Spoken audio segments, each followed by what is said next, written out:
বেশিরভাগ বাবা মা এই জায়গায় এসে ভালো মানুষের পরিচয় দিতে পারেন না, মুসলমানের পরিচয় দিতে পারেন না। কিয়ামতের ময়দানে বহু হাজী সাহেব বাবা, বহু গাজী সাহেব বাবা, বহু দাঁড়িয়ালা বাবা, বহু তাহাজ্জুদ গুজার বাবা, বহু নেকামলকারী বাবা, বহু দানকারী বাবা, বহু কোরআন তেলাওয়াতকারী বাবা, বহু জিকিরকারী বাবা, বহু নেককার বাবা, বহু মসজিদ প্রতিষ্ঠাকারী বাবা, বহু মাদ্রাসা প্রতিষ্ঠাকারী বাবা, বহু আলেম বাবা আল্লাহর কাছে ধরা পড়ে যাবে এই একটা জায়গাতে যে ছেলেকে সম্পদ দিয়েছেন, সম্পদে মেয়েকে দিয়ে যান নাই, নিজে যে জীবিত থাকতে অন্যায় করে গেছেন, সেটা হলো সম্পদ থেকে মেয়েকে বঞ্চিত করা। মনে করে যে মেয়েকে দিলে লাভ কি, এটা তো পরের বাড়িতে চলে যাবে, ঠিক না? অথচ আল্লাহ রাব্বুল আলামিন বলেছেন, আবাউকুম ওয়া আবনাউকুম লা তাদরুন আইয়ুহুম আকরাবু লাকুম নাফআ। তোমাদের সন্তান, তোমাদের পিতামাতা কে তোমাদের কত বেশি উপকারে আসবে তোমরা জানো না।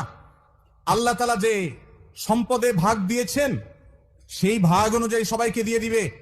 ফরিদাতুম মিনাল্লাহ, এটা আল্লাহর পক্ষ থেকে নির্ধারণ করা, আল্লাহ নির্ধারণ।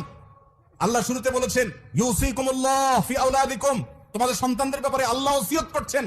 আল্লাহ মালিক হয়ে, সৃষ্টিকর্তা হয়ে অর্ডার করছেন, এটা না বলে আল্লাহ বলছেন ওসিয়ত করছেন, সেটাও অর্ডার। কিন্তু এই শব্দের মাধ্যমে এক ধরনের আবেদন আছে, এর মধ্যে এক ধরনের আবেদন আছে।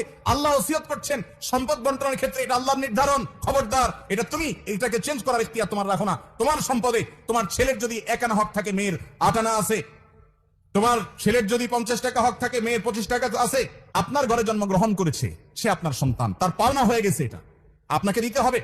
এমনকি সে যদি আপনার কথা না মানে, সে আপনার প্রতি খেয়াল না রাখে, তারপরেও তাকে হক দিতে হবে। এটা আল্লাহর নির্ধারণ, আপনি এটাকে চেঞ্জ করার কোনো অধিকার রাখেন না। কথা কি বুঝাতে পারছি ভাইরা আমার? আপনার মেয়েকে আল্লাহ তাআলা সম্পদে যে অধিকার দিয়েছেন সেটা দিতে হবে। বাংলাদেশে জমির দলিলগুলো যাচাই করে দেখেন, চেক করে দেখেন, কয়টা দলিলে দেখবেন মেয়েরা মালিক? সব ছেলেরা। মেয়েদের প্রতি আমরা অত্যাচার করছি, অবিচার করছি, তাদের অধিকার দিচ্ছি না। তাদের অধিকার দিতে হবে। বাবারা, বান্দার হক বড় ডেঞ্জারাস, বড় ডেঞ্জারাস। ইয়াউমা ইয়াফিরুল মারউ মিন আখিহি ওয়া উম্মিহি ওয়া আবিহি, কিয়ামতের দিন সন্তান বাপকে দেখে পালাবে, ছেলে মেয়ে পরিচয় দিবে না সেদিন। আপনি এর আশা করেন না যে আমারই তো মেয়ে। অনেক বাপ মা আছে নিজের এই অবৈধ কর্মটাকে হালাল করার জন্য মেয়েকে ডেকে বলে, বা মা তোমাদেরকে আল্লাহ অনেক দিচ্ছে, এখন তোমরা তো যাই হোক বিয়ে শাদী হয়েছে, খরচ টরচ করছি, এখন এগুলো আমি এদেরকে দিতে চাই, তোমরা কি বলো? তো মেয়েরা শরমে পড়ে, লজ্জায় পড়ে, কি আর বলবে, ঠিক আছে আব্বা আপনি যেটা ভালো মনে করেন। হয় না, হয় না এরকম? অন্যায়, অবিচার, কোনো কাহিনী চলবে না। মেয়েকে জিজ্ঞেস করা যাবে না। কেন জিজ্ঞেস করবেন? জিজ্ঞেস করা মানে তাকে লজ্জায় ফেলে দেওয়া। বাধ্য হয়ে সে দিতে চায় না। ভাইদের সামনে, সবার সামনে জিজ্ঞাসা করবেন, সে বলবে না আমারটা আমাকে দিতে হবে, তাহলে তো ভাই বলবে বেটা তোমার আর জায়গা নাই। এগুলো অন্যায়। সে তার সম্পদ এখান থেকে নেওয়ার পরেও আজীবন সে ভাই বিটা আসতে পারবে, তার রাইট। কারণ ভ্রাতৃত্বের বন্ধনের কারণে ভাই বোনকে দেখবে, বোন ভাইকে দেখবে, তাদের কর্তব্য পালন করি। মা বাবারা এই অন্যায় করবেন না।